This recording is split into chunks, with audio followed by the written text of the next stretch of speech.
Hello viewers, তো আজকে আমি তোমাদের জন্য নিয়ে চলে আসছি মিনি মোগলাই পরোটার রেসিপি। তো তোমরা বাড়িতে বসে কিভাবে দোকানের মতো মিনি মোগলাই পরোটা বানাতে পারবে সেটাই আমি আজকে তোমাদের সাথে শেয়ার করব। তো খেতে এটা ভীষণই টেস্টি হয়, বাড়িতে অবশ্যই একবার বানিয়ে দেখতে পারো, দোকানে যাওয়া লাগবে না। তো চলো রেসিপিটা তাহলে শুরু করি। আমি এখানে নিয়ে নিয়েছি পরিমাণ মতো ময়দা, তার সাথে ময়ন দিয়েছি তেল আর লবণ দিয়ে।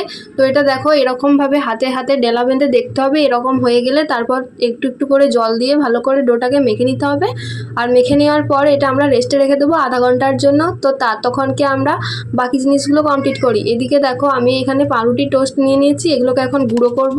তো এটা গুঁড়ো করার পর এখানে একটা ডিম নিয়েছি, আমার যেহেতু পরিমাণ ময়দাটা অনেক কম ছিল সেই কারণে। তো তারপর দিয়ে দিয়েছি আমি এখানে দুটো পেঁয়াজ মাঝারি সাইজের, আর দিয়েছি একটা কাঁচা লঙ্কা, তার সাথে একটু নুন দিয়ে ভালো করে এটাকে মেখে নিতে হবে।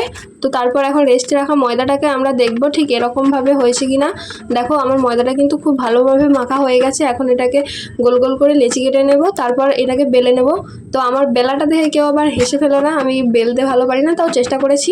ইন্ডিয়ার ম্যাপের মতো হয়েছে, যাই হোক এটাকে স্কিপ করো। এরপর আমি এটাকে তেল দিয়ে ভালো করে বেলে নেব। তো বেলে নেওয়ার পর দেখো এখন আমি এটার ভেতর পুরটা দেবো। তারপর এখন এটাকে আমি ভাঁজ করছি। তো যেমন যেমন করে ভাঁজ করছি তোমরাও ঠিক সেরকমই করো, নাহলে তেলে ভাজার সময় বেরিয়ে যেতে পারে। তো লাস্টের ভাঁজটা দেওয়ার সময় একটু জল দিয়ে নিবে, ভালো মতো এটাকে ভাঁজটা করতে হবে। ভাবে আমি সবগুলোকে রেডি করে নিচ্ছি, তোমরা দেখতেই পাচ্ছ। তো ভালোভাবে আমার শেপ দেওয়া হয়ে গেছে, দেখো কত সুন্দর ছোট ছোট মিনি মোগলাই রেডি হয়ে গেছে। এখন তেলে ভাজবো। এই যে দেখো এখন আমি গরম তেলে অনেকটা পরিমাণ তেল নিতে হবে যাতে এটাকে ভালো মতো ভাজতে পারা যায়, তা না হলে কাঁচা রয়ে যাবে। আর গ্যাসের ফ্লেমটা অনেকটা লো রাখতে হবে যাতে ভেতর থেকে ক্রিস্পি হয়ে যায়। তো দেখো আমি এরকম করে সবগুলোকে ভেজে নেব, তোমরা দেখতে থাকো।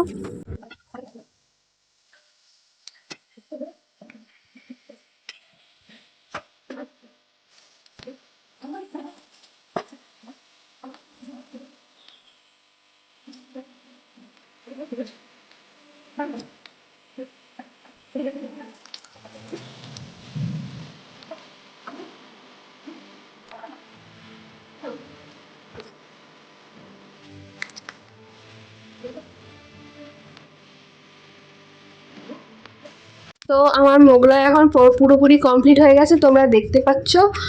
তো এখন দেখো এগুলোকে আমি পিস পিস করে কেটে নেব ছোট ছোট করে।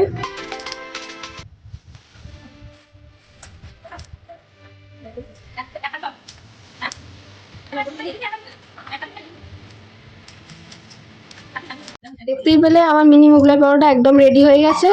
আর এটাকে এখন আমি সস আর আলুর দমের সাথে সার্ভ করে দেব। তো তোমাদের এরকমভাবে বানিয়ে দেখতে পারো, আর ভিডিওটা যদি ভালো লাগে তো অবশ্যই লাইক করে দিও, আর কমেন্টে জানিও কেমন লাগলো এই রেসিপি। চলো আজকের মতো টাটা।